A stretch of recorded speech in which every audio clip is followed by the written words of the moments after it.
Terima kasih pemirsa, Anda masih bersama kami. Pemirsa, tim Cyber Direktorat Reserse dan Kriminal Khusus atau Ditreskrimsus Polda Jawa Tengah meringkus 2 wanita terkait arisan online bodong yang beraksi di wilayah Semarang dan Kabupaten Demak. Kerugian yang diderita oleh anggota arisan yang dikelola keduanya diperkirakan mencapai hampir 4 miliar rupiah. Inilah kedua wanita yang berhasil diamankan Direktorat Reserse dan Kriminal Khusus Polda Jawa Tengah. Keduanya masing-masing IN warga Semarang dan TVL warga Demak. Direktur Reserse dan Kriminal Khusus Polda Jawa Tengah Kombes Pol Johansson Ronald Simabora menerangkan, kedua tersangka menjalankan 2 bisnis arisan secara terpisah atau tak saling ada kaitan. Namun modus penipuan dan penggelapan uang yang dilakukan keduanya memiliki kesamaan. Untuk tersangka TVL merupakan owner dari arisan online dengan jumlah peserta mencapai 168 orang yang berasal dari berbagai wilayah.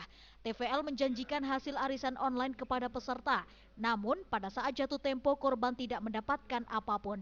Kegiatan arisan bodong yang dijalankan TVL selama setahun menyebabkan total kerugian yang dialami korban mencapai 3 miliar rupiah. Untuk peserta arisan TVL berasal dari berbagai macam daerah, mulai dari Jawa hingga Batam, Medan, Jakarta, Kalimantan dengan kerugian yang bervariasi. 2 tahun itu sukses terus apa macet-macet ya? Yang 2 tahun itu yang reguler, yang belum ada yang cuma arisan 10 juta, 20 juta yang baru-baru ini 5 bulanan dan banyak yang kabur akhirnya kayak Keuntunganmu berapa, Mbak? keuntungannya yang di atas, tapi arisan di aku nggak pernah ada yang mundur. Setelah dapat kabur, bandar harus ralang gitu, tapi semua member. Sementara itu dalam kasus arisan bodong dengan tersangka IN, ada 14 korban dengan kerugian total sekitar 1 miliar rupiah.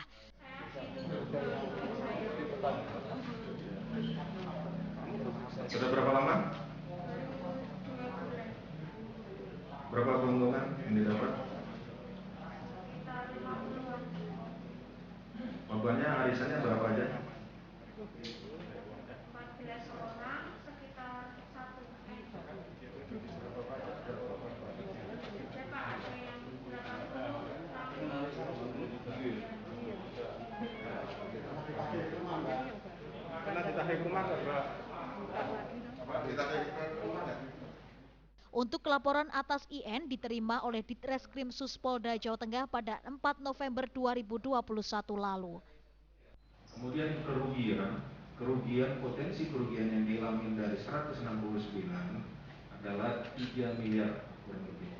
Itu yang pertama. Jadi menjanjikan arisan ada yang 1 juta, 5 juta kepada korban. Dan itu tidak dibayarkan sama sekali. Itu yang pertama.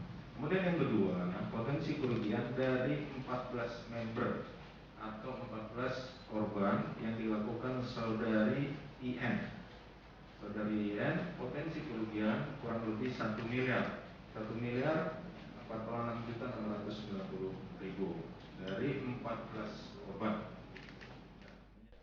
Atas laporan dari korban, tim Subdit Siber Polda Jawa Tengah kemudian mengamankan keduanya dan menetapkan sebagai tersangka. Sementara itu pengacara dari tersangka IN, John Richard, mengatakan kliennya sebenarnya juga menjadi korban dan pernah melaporkan ownernya ke polisi pada bulan November 2021 lalu. Menurutnya, IN sebenarnya hanya menjadi salah satu reseller dari total 61 reseller pada arisan online yang diikutinya. Kalau memang ISNA ini dituntut, ya kami minta juga menuntut 61 lagi orang. Ya. Nah kalau ISNA ini kita minta untuk dilepaskan, karena dia tidak ada kaitannya dengan peristiwa ini.